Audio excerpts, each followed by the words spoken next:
सुप्रभात, नमस्कार साथियों।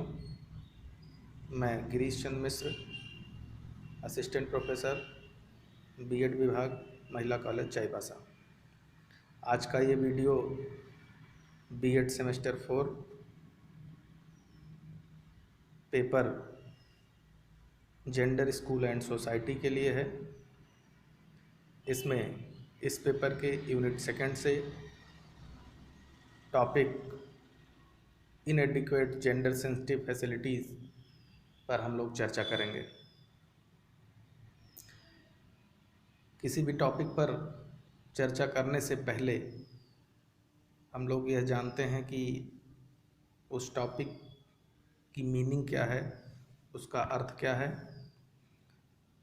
जेंडर सेंसिटिव फैसिलिटी, चूँकि आपका टॉपिक है इनएडिक्वेट जेंडर सेंसिटिव फैसिलिटीज़, अपर्याप्त लैंगिक संवेदी सुविधाएं, तो सबसे पहले हम ये जानेंगे कि जेंडर सेंसिटिव फैसिलिटीज़ क्या हैं, लैंगिक संवेदी सुविधाएं क्या होती हैं। अगर इसको हम शब्दों में बांधने की कोशिश करें तो ये ऐसे कह सकते हैं कि लैंगिक संवेदी सुविधाएं वे हैं जो लैंगिक दृष्टि से लड़कियों या महिलाओं के व्यक्तिगत स्वास्थ्य तथा दैनिक उपयोगिताओं से संबंधित है। अगर अंग्रेजी में इसे कहें तो gender sensitive facilities means that are related to personal health, daily uses for females और वुमेन्स। कहने का तात्पर्य है कि फीमेल्स की लाइफ में या पर्टिकुलर जेंडर की लाइफ में तमाम सारी ऐसी सुविधाओं की आवश्यकता होती है जो कि इसेंशियल होती हैं और इट इज़ वेरी सेंसिटिव, ये बहुत ज़्यादा सेंसिटिव होती हैं। तो इसलिए इन प्रकार की जो सुविधाएं हैं इनको हम सेंसिटिव फैसिलिटीज़ या जेंडर सेंसिटिव फैसिलिटीज़ कहते हैं। अब आइए हम लोग देखेंगे कि ये जेंडर फैसिलिटीज़ क्या क्या हैं। तो जेंडर फैसिलिटीज़ में मैं आपको बता देता हूँ कि जिसमें आपका चूँकि हम स्कूल कॉन्टेक्स्ट में चर्चा कर रहे हैं, बात कर रहे हैं, तो स्कूल परिवेश में या स्कूल इन्वायरमेंट में टॉयलेट की फैसिलिटी, वाटर की फैसिलिटी, ड्रिंकिंग वाटर की फैसिलिटी, उसके बाद में आपका मेडिकल चेकअप और रेस्ट रूम की फैसिलिटी, गाइडेंस काउंसलिंग, और उसके साथ ही साथ जो MHM या मेंस्ट्रुअल हाइजीन मैनेजमेंट जिसको कहते हैं, मासिक धर्म स्वच्छता प्रबंधन, इन सभी बिंदुओं पर चर्चा करेंगे। तो सबसे पहले आइए हम टॉयलेट के संदर्भ में बात करते हैं कि जो शौचालय की सुविधाएं हैं, टॉयलेट की फैसिलिटीज़ हैं स्कूल्स में, उनकी क्या स्थिति है और उन स्थितियों से हमारे जो जेंडर इक्वलिटी है स्कूल के संदर्भ में, उसमें क्या इफ़ेक्ट पड़ता है। टॉयलेट किसी भी संदर्भ में हो, चाहे स्कूल के संदर्भ में हो या सोसाइटी के संदर्भ में हो, किसी देश के संदर्भ में हो, ये एक बहुत ही नेसेसरी फैसिलिटी मानी जाती है और स्कूलों के संदर्भ में या किसी बाउंड्रीज़ के संदर्भ में ख़ास तौर से। अगर आप भारत की जो स्थिति है उस पर अगर आप दृष्टि डालेंगे तो आप देखेंगे कि overall about of 13 lakh schools, पूरे भारत में 13 लाख स्कूलों में, यानी कि कुल स्कूलों का ये 77.28% है।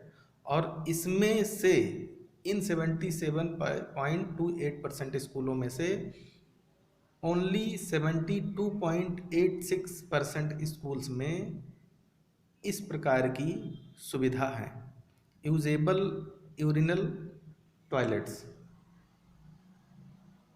अब आप सोचिए कि सारे स्कूलों के 77.28% स्कूल में से 72.86% स्कूल में यूज करने लायक यूजेबल टॉयलेट्स की व्यवस्था है।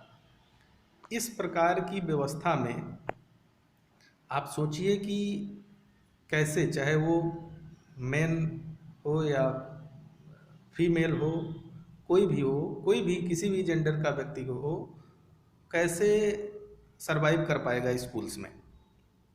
और अगर सेपरेट की बात करेंगे हम गर्ल्स के लिए, तो आप देखेंगे कि टोटल जो 12.75 12.75 लाख स्कूल्स हैं पूरे भारत में, जहाँ पे लड़कियाँ इनरोल्ड हैं, गर्ल्स का इनरोलमेंट जहाँ पे है, उसमें से 62.26% और 55.17% सेपरेट यूजेबल टॉयलेट फैसिलिटी है। यानी कि पूरे भारत में जितने स्कूलों में महिलाओं की या लड़कियों की भागीदारी है या उनका इनरोलमेंट है, उसमें से कुल 55.17% के पास सेपरेट यूजेबल टॉयलेट है, यानी कि सिर्फ लड़कियों के लिए। अब बाकी का जो 50% बच रहा है या 45% बच रहा है, आप सोचिए कि उनमें लड़कियों और लड़कों के लिए सेपरेट सेपरेट टॉयलेट्स नहीं है, कंबाइंड टॉयलेट है या फिर है ही नहीं है। अगर ऐसी सिचुएशन है तो आप ये सोच सकते हैं कि किस प्रकार से किसी भी पार्टिकुलर जेंडर का व्यक्ति और जो जेंडर सेंसिटिविटी है उसके आधार पे अगर आप देखेंगे तो कैसे हम स्कूलों में सरवाइव कर सकते हैं, ये बहुत ही विकट स्थिति है। और अगर प्राइमरी स्कूल की बात करेंगे तो इनका स्टेटस 31.46 है, इनकी स्थिति और ज़्यादा खराब है। और ये रिपोर्ट, ये मैं नहीं कह रहा हूँ, ये AISE की रिपोर्ट कह रही है, यानी कि 8th all India school education survey NCERT का ये सर्वे है, 2016 में प्रकाशित हुआ है। 8वां ऑल इंडिया स्कूल एजुकेशन सर्वे के हिसाब से ये स्थिति अभी भारत में है। अब आप ये सोच सकते हैं कि ऐसी कंडीशन में जेंडर इनइक्वलिटी को ही बढ़ावा मिलेगा। जेंडर इक्वलिटी की बात हम किस प्रकार कर सकते हैं, ये बहुत ही क्रिटिकल कंडीशन है। अगला जो पॉइंट है वो है MHM, मेंस्ट्रुअल हाइजीन मैनेजमेंट, या जिसको आप अगर हिंदी में कहना चाहें तो आप मासिक धर्म स्वच्छता प्रबंधन कह सकते हैं। महिलाओं में जो मासिक धर्म की प्रक्रिया है उससे जो सैनिटेशन की या उसके मैनेजमेंट की जो बात है, हाइजीन की बात है, उस पर हम लोग दृष्टिपात करते हैं कि इसकी क्या स्थिति है, इसके लिए कौन कौन सी व्यवस्था स्कूलों में होनी चाहिए या कितनी व्यवस्था है। आप ये देख सकते हैं, ये जो मेंस्ट्रुअल हाइजीन है, मासिक धर्म जो स्वच्छता प्रबंधन है, उसके अवेलेबिलिटी का बहुत ही इनएडिक्वेट स्टॉक है हमारे पास, उसका कोई प्रबंधन खास तौर पे नहीं है, जिसकी वजह से बहुत सारी दिक्कतें लड़कियों को आती हैं। और इसमें जो मेंस्ट्रुअल मटेरियल्स हैं, इसमें आप का सैनिटरी पैड है, हैंड वॉश है, क्लॉथ है, एट्सेट्रा, अन्य सारी चीज़ें जो हैं, ये स्कूल के दौरान जब लड़कियों को इन परिस्थितियों का सामना करना पड़ता है, ये ऐसी सिचुएशन बनती है, तो उसके लिए स्कूलों के पास पर्याप्त मैनेजमेंट नहीं होता है।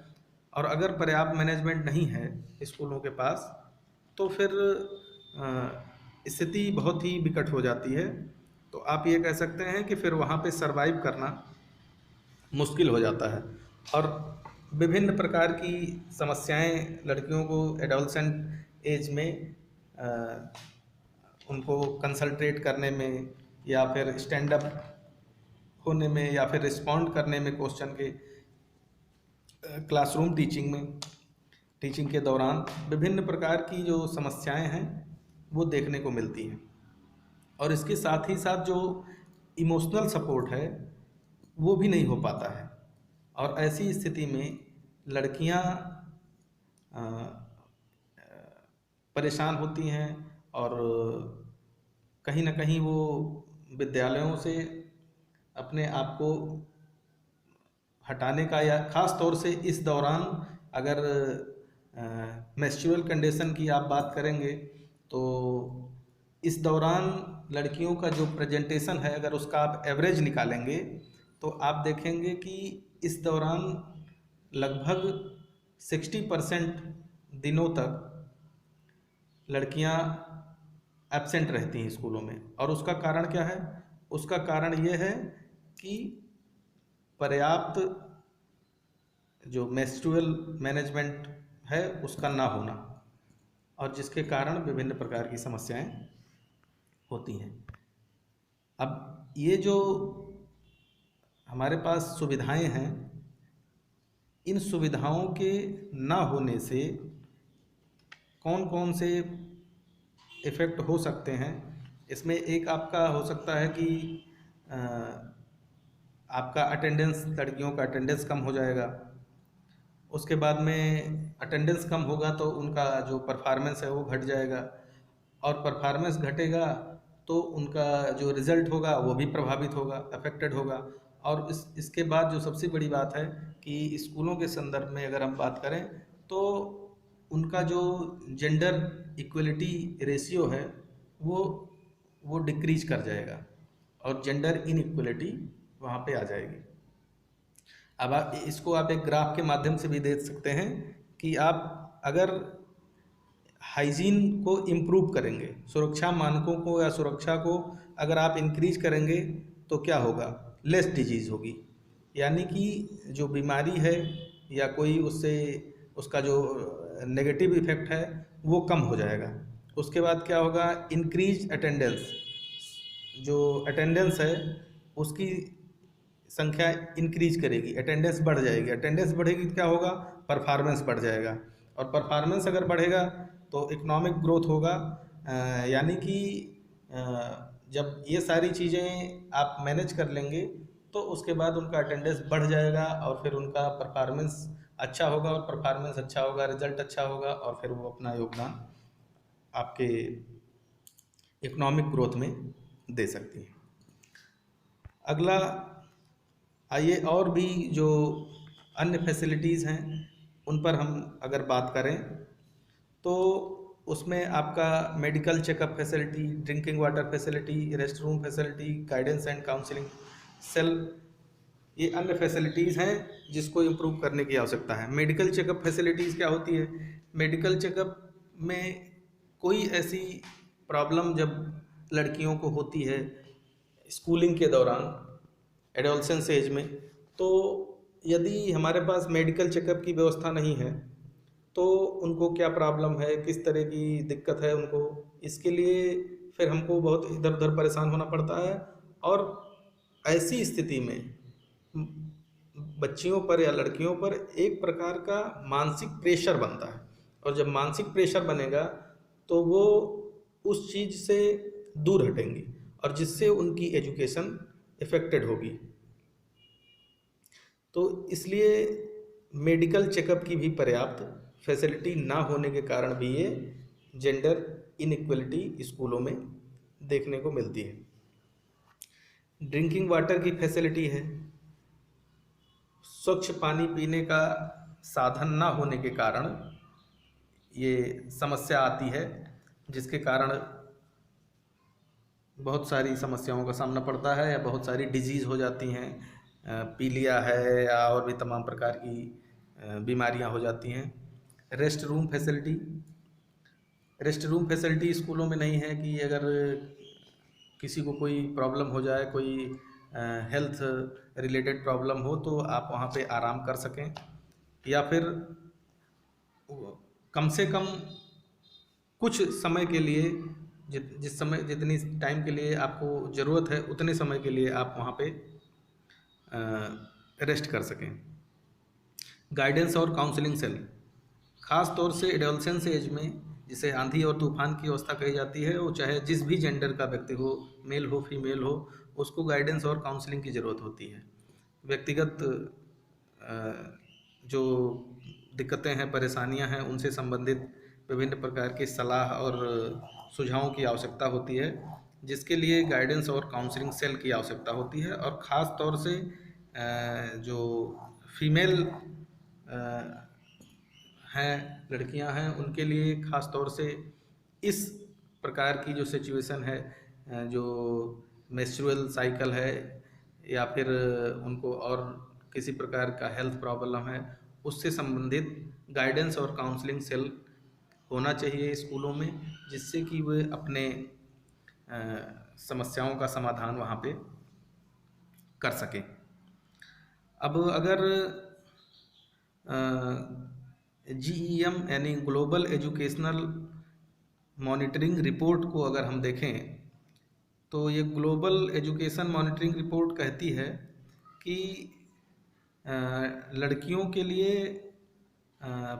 जो स्कूलों में पर्याप्त साधन नहीं है, पर्याप्त व्यवस्था नहीं है, पर्याप्त फैसिलिटीज़ नहीं हैं, जिससे कि जो लड़कियों की एजुकेशन है उसको कंटिन्यू रखा जा सके।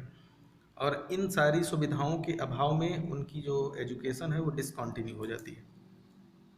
एक सर्वे में कहा गया है कि जो बेसिक सैनिटेशन फैसिलिटीज़ हैं, उनमें से 50% से भी कम स्कूलों में ये फैसिलिटीज़ उपलब्ध हैं।